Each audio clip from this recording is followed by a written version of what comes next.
Siap dengar firman Allah, mari katakan amin. Haleluya, shalom semuanya.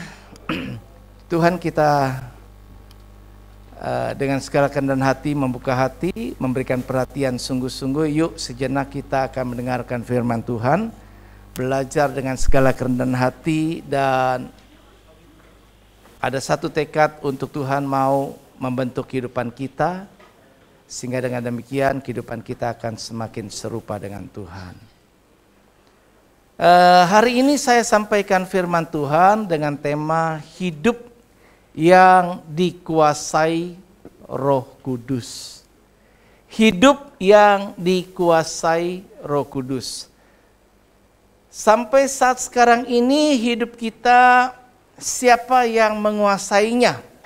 Apakah hidup kita dikuasai Roh Kudus atau hidup di kita ini ya dikuasai oleh diri kita sendiri atau bahkan dikuasai oleh kuasa-kuasa yang lainnya yang berkuasa di dalam diri kita.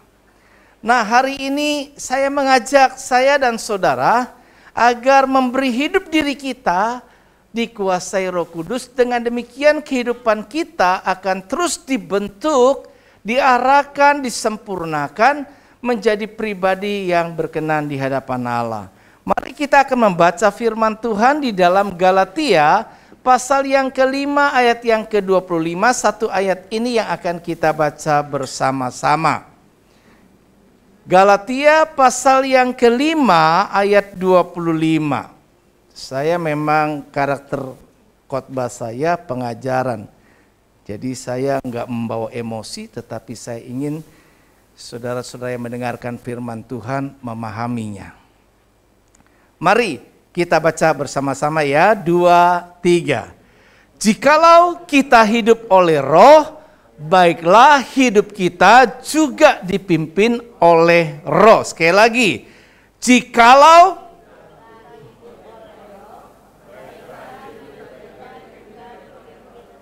kompak, lebih lagi, sekali lagi yang keras ya, 2, 3.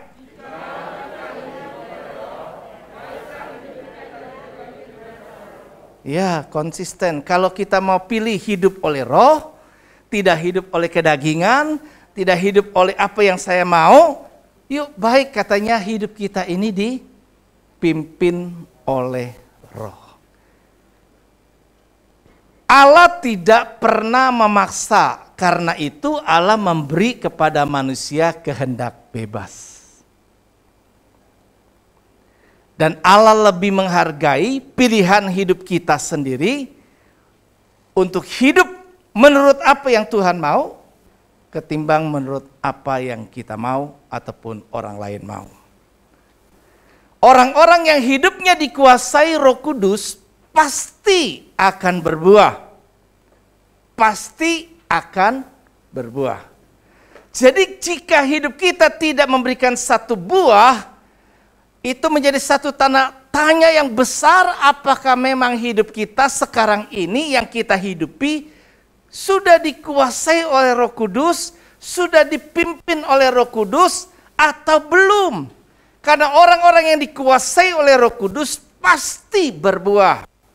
Yang dimaksud buah di sini adalah sesuatu yang nampak keluar, yang dapat dirasakan, dinikmati oleh orang-orang yang ada dekat kita. Orang-orang itu akan melihat satu perbedaan kehidupan kita. Kita menjadi orang yang hidupnya berbeda dengan kebanyakan orang lainnya.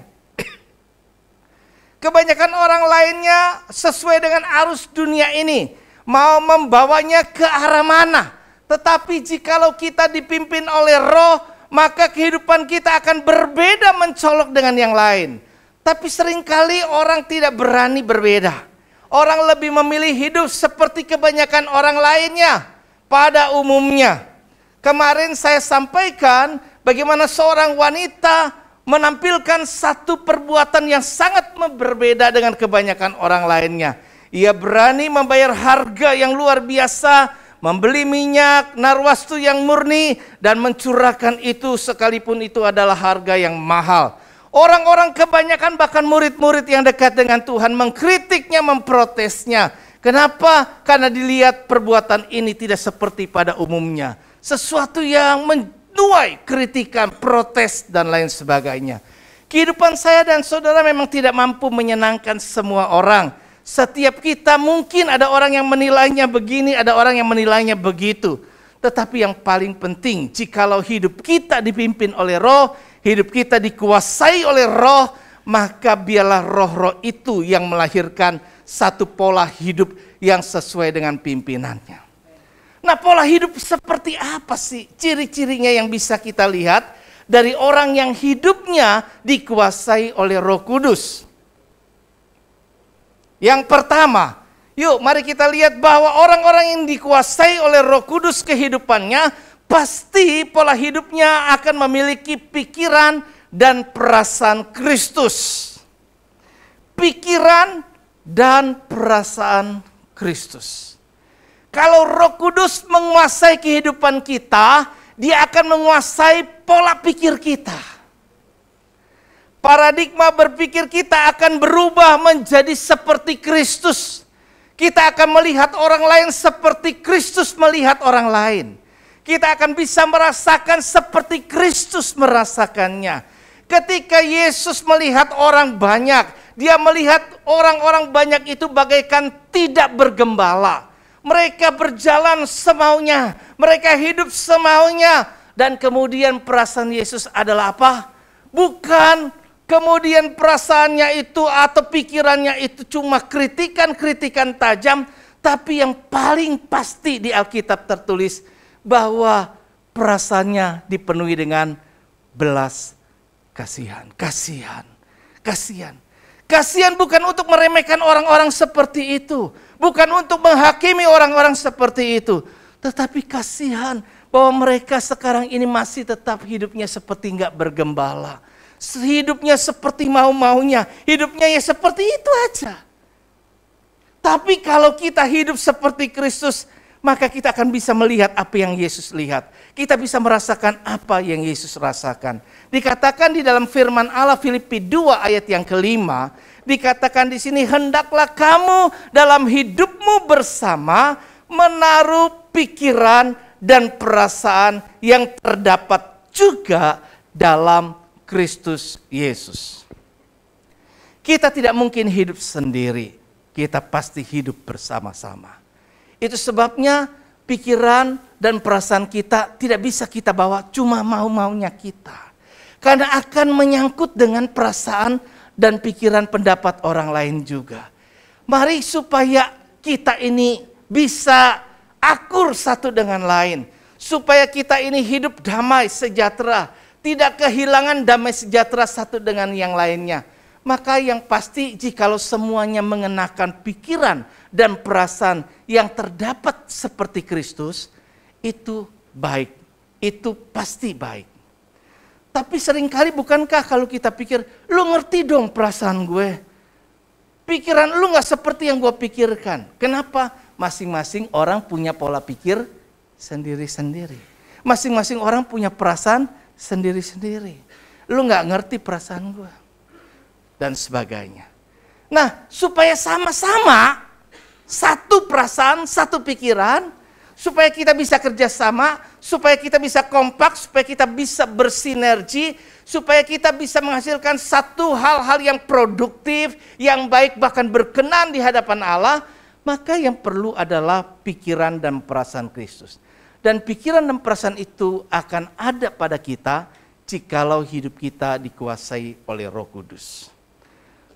Saudara-saudara, orang yang dipenuhi oleh Roh Kudus memiliki pikiran dan perasaan Kristus itu pasti. Dampaknya yang dihasilkan kemudian adalah adanya hati yang penuh dengan belas kasihan. Kalau saudara saat sekarang ini hatinya mungkin masih keras, biar Roh Kudus menggarap hati kita. Hati kita biar menjadi hati yang lembut, yang selalu penuh belas kasihan, penuh dikuasai kasih Tuhan. Ketika saya melihat orang banyak seperti ini, mari ada nggak perasaan belas kasihan? Ketika kita melihat anak-anak, adakah perasaan belas kasihan? Adakah pikiran seperti Yesus berpikirnya? Kita mau menjadi gereja misi yang berkarakter Kristus. Kita akan menjadi orang yang rendah hati juga, nggak sombong. Orang yang sombong seringkali adalah orang yang sulit dibentuk. Sulit.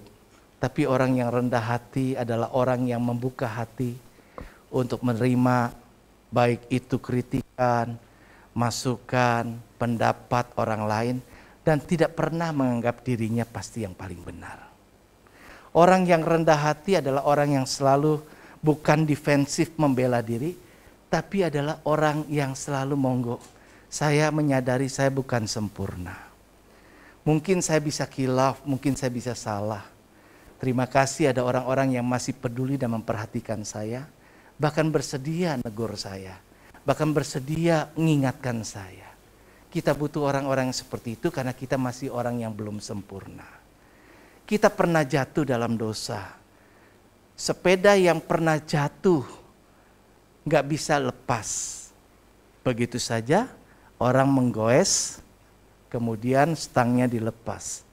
Dia butuh tangan yang memegang supaya perjalanannya lurus. Begitu dilepas, dia bisa jatuh, entah dia miring ke kiri, entah dia miring ke kanan. Hidup kita sudah dalam situasi, kondisi seperti itu. Itu sebabnya kita perlu ada yang memegang kita. Maka lagu pujian kan berkata, peganglah tanganku Roh Kudus kapan? Setiap hari. Terus? Jalan sendiri tanpa Roh-Mu, bawalah hidup jalan kebenaran, agar ku tidak tersesat, mengikuti jalan-Mu. Kita perlu Roh Kudus pegang kita. Saya perlu Roh Kudus pegang saya. Di samping menuntun saya berjalan bersama dengan Tuhan, juga menopang saya untuk tetap kuat dalam perjalanan ini. Demikian pun setiap kita butuh Roh Kudus. Dan untuk itu mari belajar mulai sekarang. Kita kenakan pikiran siapa? Bukan pikiran saya. Bukan pikiran pribadi kita diri sendiri, tapi pikiran Kristus. Cobalah berpikir, kalau seandainya terjadi seperti ini, apa ya kira-kira yang dipikirkan Tuhan? Murid-murid masih belum selaras sebelum dia dipenuhi Roh Kudus. Waktu sekalipun dia bersama dengan Yesus dalam sebuah perahu, Yesus pernah berbicara tentang ragi orang Farisi. Yesus bicara, maksudnya yang dipikirkan Yesus itu adalah hati-hati terhadap pengaruh daripada pengajaran orang-orang Farisi yang cuma hidupnya, kalau dibilang sekarang Kristen cuma keagamaan aja, menjalankan hidup beragama, bukan menghidupi kehidupan seperti yang Tuhan mau. Tapi yang dipikirkan murid-murid belum seperti yang dipikirkan Tuhan. Murid-murid pikirnya masih secara jauh banget. Yesus berpikirnya ke sana, tapi murid-muridnya berpikir apa? Roti, nyinggung nih, nyindir nih. Kita pas gak bawa roti? Nah, kan kebanyakan ini yang bikin cari gara-gara nih orang-orang yang punya pikirannya seperti ini. Yuk jangan cari gara-gara, jangan macam-macam pikirannya. Pakai aja pikiran Kristus, kalau nggak mau pakai pikiran kita masing-masing. Karena setiap orang kan akan membela dirinya. Kamu nggak berpikir seperti saya berpikir. Saya nggak pikir begitu kok. Tapi kalau orang coba mencari satu titik yang sama, yaitu pikiran Kristus, maka kita akan ketemu. Demikian pun perasaan. Ya, yuk kita belajar poin yang pertama, orang yang hidup dikuasai Roh Kudus pasti memiliki pikiran dan perasaan Kristus. Introspeksi diri, apakah saya sudah memberi hidup diri dikuasai Roh Kudus, atau tetap dikuasai oleh kemauan saya? Kalau dikuasai kemauan saya, pikiran saya, perasaan saya. Tapi kalau dikuasai Roh Kudus, pasti pikirannya Kristus, perasaannya Kristus. Yang kedua, orang yang dikuasai Roh Kudus pasti memiliki kerohanian yang dewasa. Kita tidak lagi menjadi orang yang kemudian, ya waktu pertama kali kita percaya sama Tuhan, kan setiap kita mengalami proses hidup ya, pertumbuhan. Orang lahir dari kecil sifatnya masih kanak-kanak. Makanannya juga nggak bisa keras-keras, minumnya cuma yang lembek-lembek, makannya yang minumnya susu, minuman yang cair, kalau perlu di jus nggak bisa yang keras-keras. Tapi kalau orang sekarang Kristen kayak begini modelnya, masih tetap maunya yang seperti itu, mudah mulai tersinggung, mudah mulai kayak apa, itu kan nggak bisa tuh yang keras-keras gitu loh. Tapi orang yang dewasa nggak menyukai itu lagi. Orang dewasa itu khotbahnya nggak suka yang cuma ketawa-tawa, memang menghibur, tapi apa yang kita poin dapat? Karena ketawa setelah selesai hilang, ketawa kita stop, berhenti. Terus poin yang kita dapat apa? Firman Tuhan. Sekarang ini Tuhan ngajar saya apa? Tuhan mau saya berubah apa hari ini? Dapat sesuatu, ditangkap. Orang yang dikuasai Roh Kudus pasti akan mengalami kedewasaan rohani, pertumbuhan. Nah, kenapa bisa bertumbuh? Karena tetap Roh Kudus ada di dalamnya dan bahkan menguasainya. Karena pohon aja, daun ataupun buah hanya akan bisa berbuah kalau tetap ada pada pokoknya kan. Kan Yesus berkata, akulah pokok anggur yang benar dan kamu adalah carang-carangnya. Kalau barang siapa yang tinggal di dalam aku, jadi tetap tinggal, tetap melekat pada Tuhan. Ada Roh Kudus di dalam kita. Dan kita tidak mendukakan Roh Kudus di dalam diri kita setelah kita percaya terima Yesus, ada Roh Kudus masuk, tetapi Roh Kudus diam seperti di buritan. Yesus di buritan di kapal. Enggak dikaryakan, enggak dikasih kesempatan untuk menguasai, enggak dikasih kesempatan untuk mengemudi, memimpin. Tetapi biarkan Yesus tertidur dan kita yang sibuk dengan diri kita sendiri. Aktivitas kita, teman-teman kita dan lain sebagainya. Bertumbuh.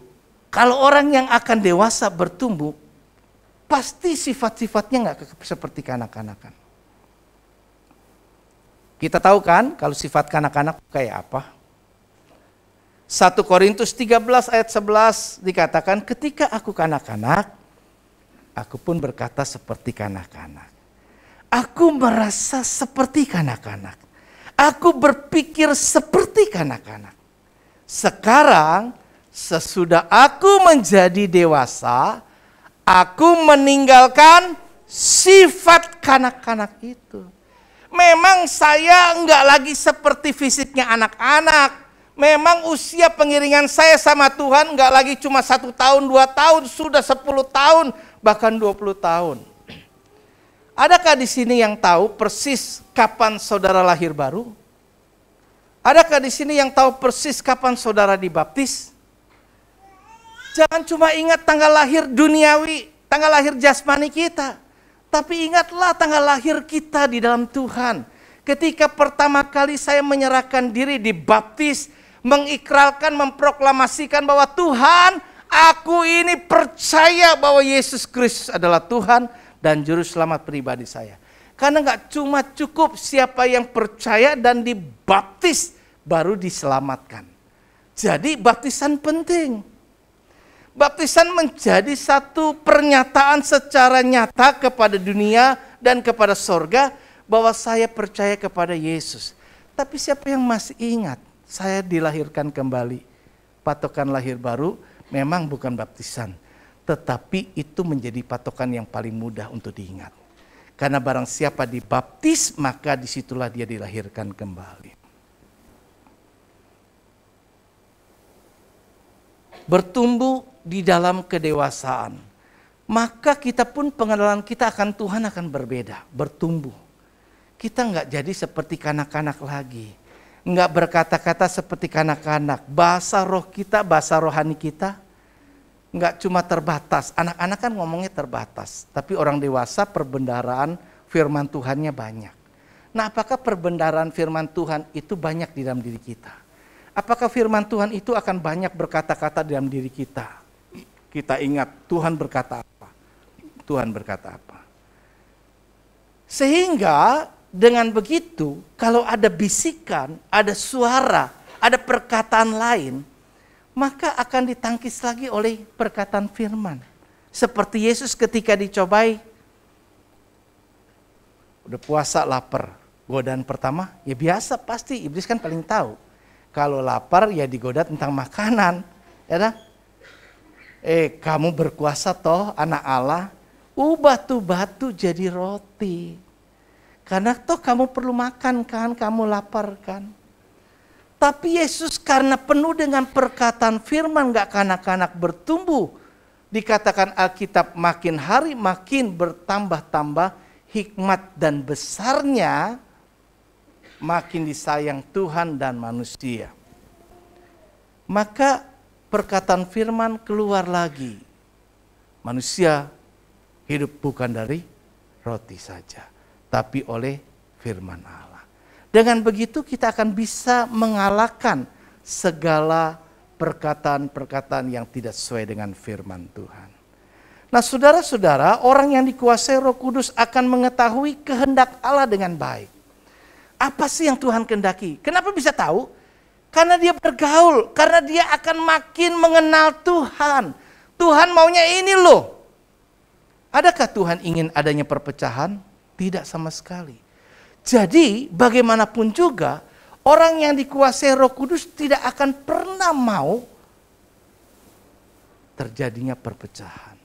Itu sebabnya Paulus yang sudah dewasa, dia berkata, siapakah sih Paulus, siapa sih Apolos?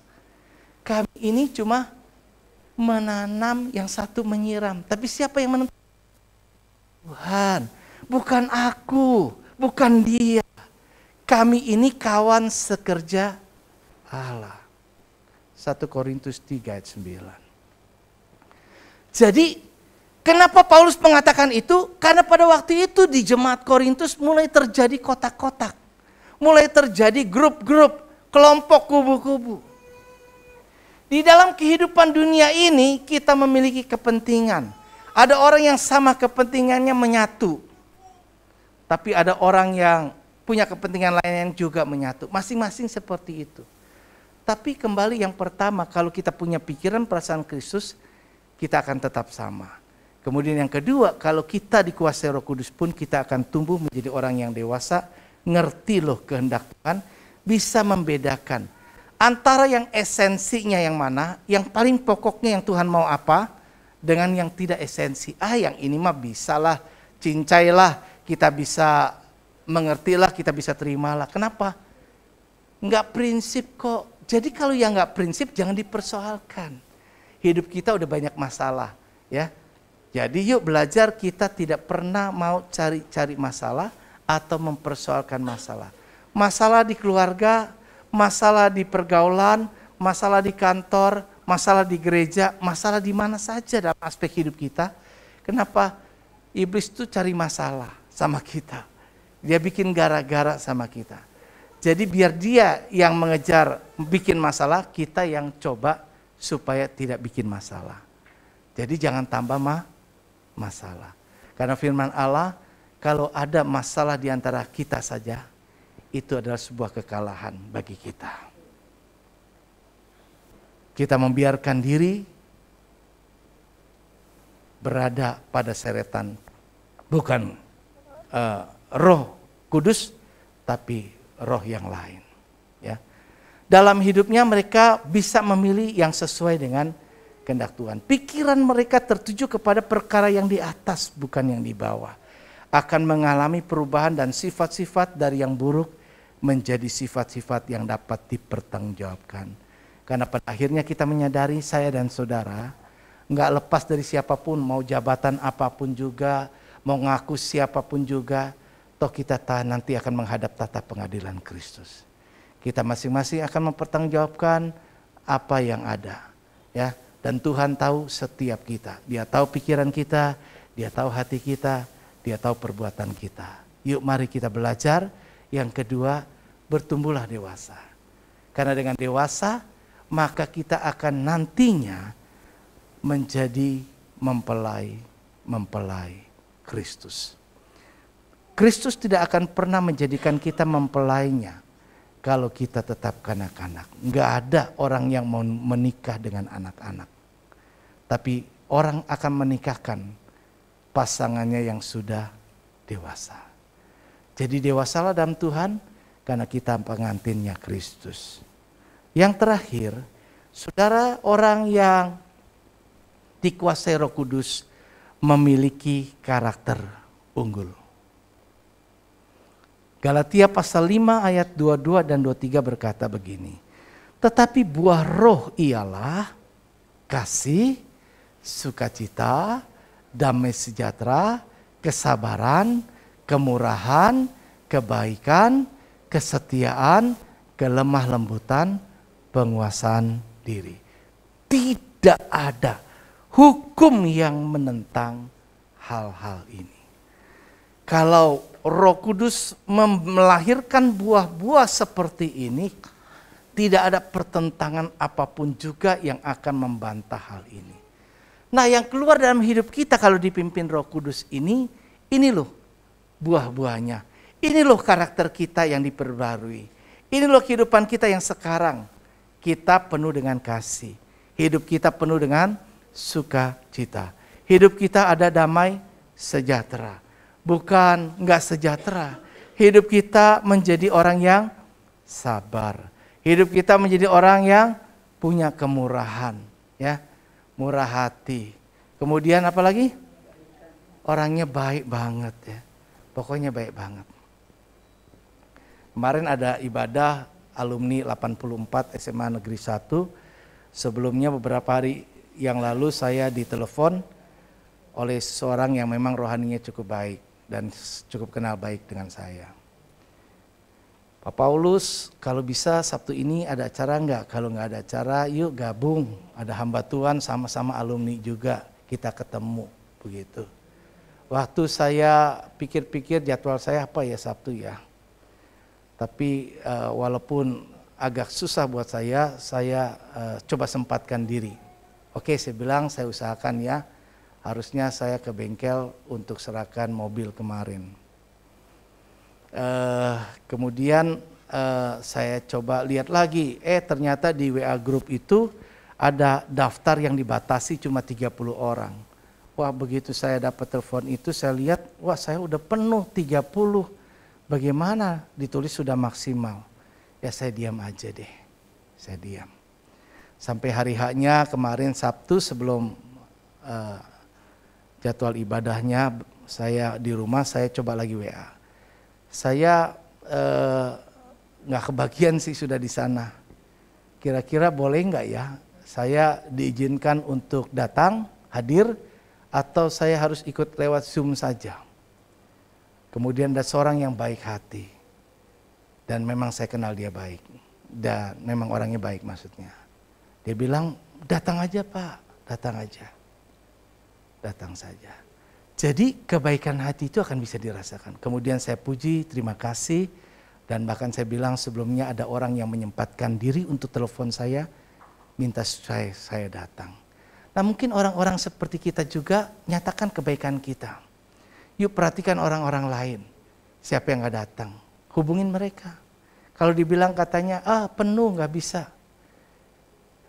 Saya mau katakan, pemerintah sesuai semua kita sudah tahu, kan memang kita diberikan keleluasan sekarang ini karena perkembangan COVID yang terkendali baik.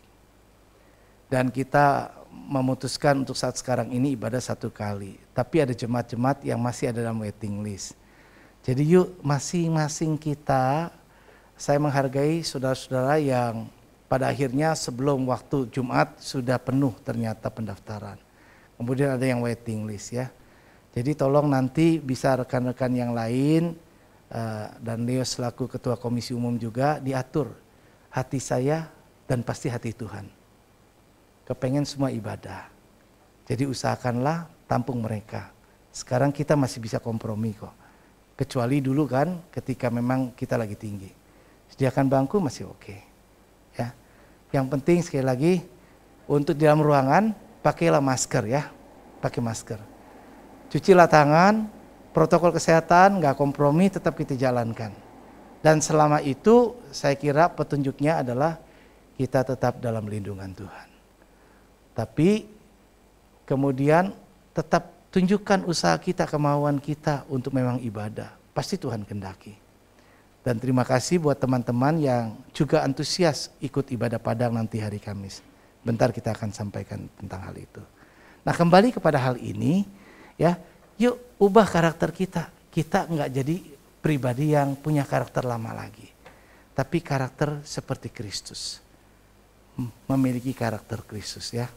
Yang terakhir slide saya, buah Roh Kudus itu akan semakin nampak ya, dapat dirasakan oleh semua orang di dekatnya. Orang lain bisa nggak ngelihat kita orang yang penuh kasih? Orang lain lihat kita menjadi orang yang lemah lembut nggak? Kita menjadi orang yang setia nggak? Kita mampu menguasai diri nggak? Atau kita menjadi orang yang tetap emosian? Sekali lagi, emosi itu perlu dikendalikan. Karena gara-gara emosi Musa nggak masuk negeri perjanjian. Perhatikan, Allah itu nggak memandang muka. Musa yang begitu sahabat baik aja, gara-gara nggak mampu kendalikan emosi, nggak pakai kompromi, Anda nggak layak masuk.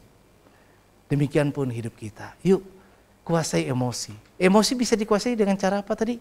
Emosi itu berkaitan dengan perasaan, yaitu hidup dikuasai Roh Kudus. Kalau kita mau hidup oleh Roh Kudus, maka ingat kita harus memberi hidup diri kita dipimpin Roh Kudus. Jangan dipimpin oleh diri kita. Dengan begitu hidup kita akan terus makin bertumbuh dewasa dan kita dibentuk memiliki karakter Kristus sehingga kita juga dapat menguasai diri. Seperti yang saya punya testimoni kesaksian saya pribadi, begitu saya terima baptisan Roh Kudus, ketika saya dipenuhi Roh Kudus, maka seketika itu saya merasakan perubahan yang dahsyat luar biasa. Mulut saya nggak bisa saya ngomong sembarangan. Saya seperti ada kekang kuda di mulut ini. Dan hati saya penuh damai luar biasa. Dan perkataan saya keluar lembut banget. Semuanya seperti buah ini. Dan saya ngomong apa yang ada di sini, itulah yang saya rasakan. Sukacita yang nggak bisa dibeli dimanapun. Dan kalau kita bisa menjaga situasi seperti itu, maka hidup kita akan merasakan bagaimana kita berjalan seperti langit terbuka. Doa kita enak, nyaman, naik. Wah, saya ingat dulu pemuda-pemuda, yuk bangkit. Zaman generasi saya dulu, kita ini semangat luar biasa. Ya, semangat luar biasa. Jangan kalah. Akhir zaman, yuk bangkit. Karena gereja ini yang teruskan siapa? Kita ini sudah sebentar lagi masanya berganti. Ya, yang muda-muda harus bangkit. Yang muda-muda harus belajar melayani. Kita nggak mungkin kan, walaupun kepengen juga tetap kakek-kakek. Tapi kan saudara yang muda kan nggak pengen dipimpin sama kakek-kakek atau nenek-nenek di sini kan. Karena apa? Karena terpaksa nggak ada lagi yang muda nggak mau. Begitu. Tapi kan kalau generasi yang muda, ya kan, karena dianya geraknya enak, yang tua pun bisa joget.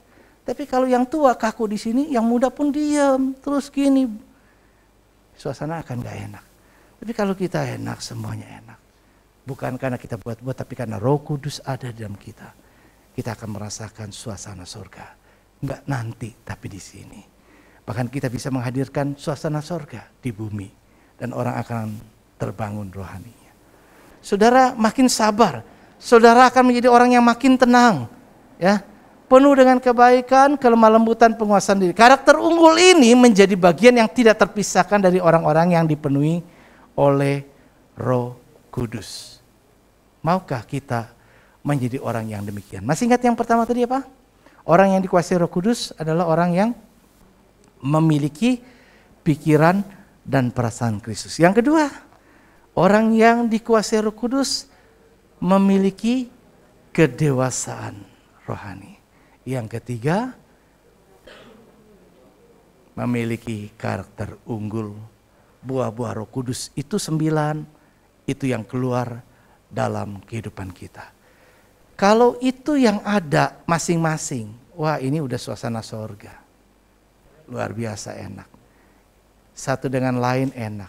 Dan kalau seperti itu, yang lain tahu suasana seperti jemaat mula-mula, nggak perlu macam-macam. Di mana ada gula, di situ ada semut akan berkerumun. Orang-orang akan datang, kenapa?